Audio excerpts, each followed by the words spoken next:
So thank you to side proposition, to the rest of my colleagues on side opposition, to members of the House and members of the jury for being here today.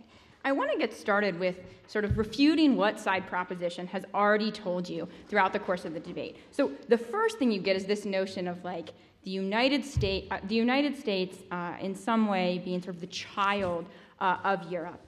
And we get this notion of like, we already granted you your freedom. Well, what I would say is thank you very much. But that doesn't mean, like, you let me move out, but it certainly doesn't mean that I pretend I don't know you.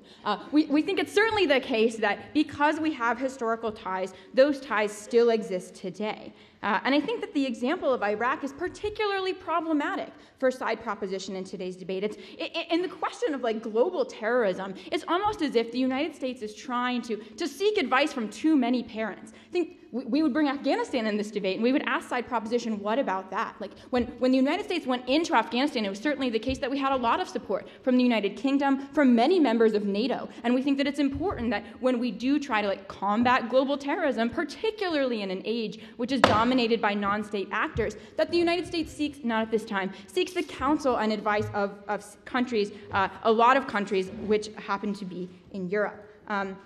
So we get like the ending of the speech, which is something about Americans being dumb or not dumb. It's really unclear. I think the conclusion is that W. Bush is dumb, and like we don't know about anyone else.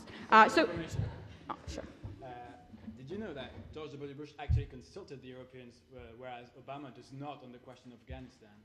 So I think it's important to like draw a line between what has been done and what we think should be done. The advocacy on Yale's side of this debate is that Obama should care about Europe, and we're going to present you with a lot of compelling reasons that that's the case. But just because side proposition can point to very specific examples of when that may not have been the case in the last 2 years doesn't mean that you should just vote for them. That doesn't make their side the default side. What we're advocating is that he should, in fact, care about Europe. I think that they bring up the argument about healthcare, and they point specifically to the French system. They say that it's in debt, it's problematic. It's not an example we should have looked to. Again, members of the jury, I would tell you this is a very isolated example. I would also tell you that the United States did not implement the very specific single-payer structure of the French healthcare system. We were inspired by your concept, almost as if we were seeking like advice or maybe acting by example of a parent, and then we changed the system to fit our particular lifestyle. So we think that healthcare is actually a great example of how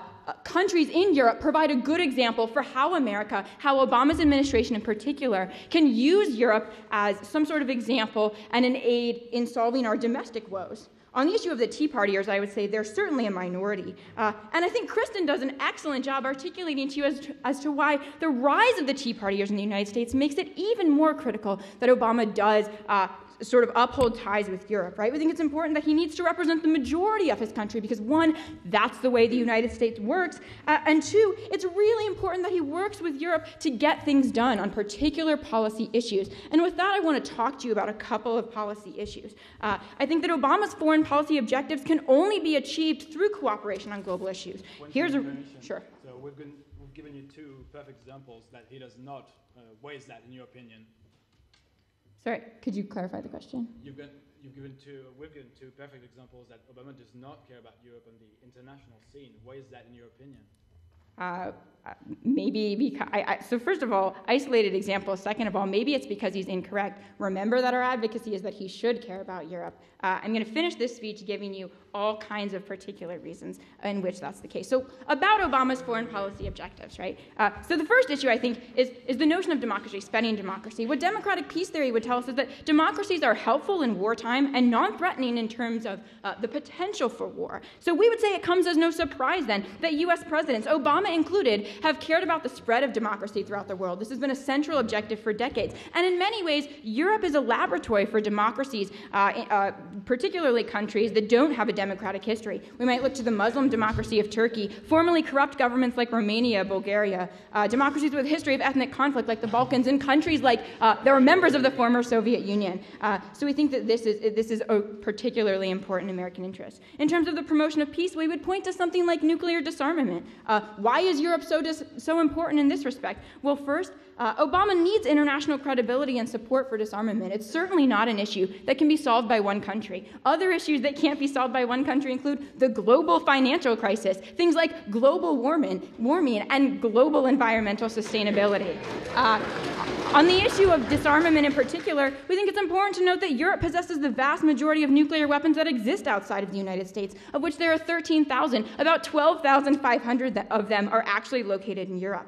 We would also point to increasing world stability, and with that we would talk about issues like global warming, maybe a model for like domestic environmental stability coming from a country like Spain, a country like Germany that's particularly efficient at creating alternative energy. And while we think these are some of the critical issues that the world faces moving forward, we also recognize that today the world faces a critical security question, and that question is, how do we fight terrorism in an era characterized by non-state actors?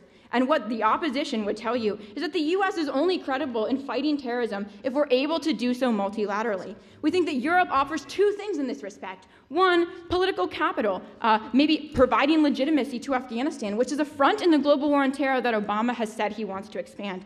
And second, pragmatic resources that we can't get elsewhere.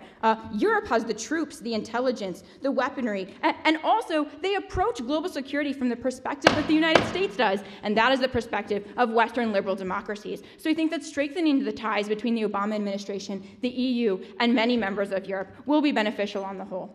Thank you.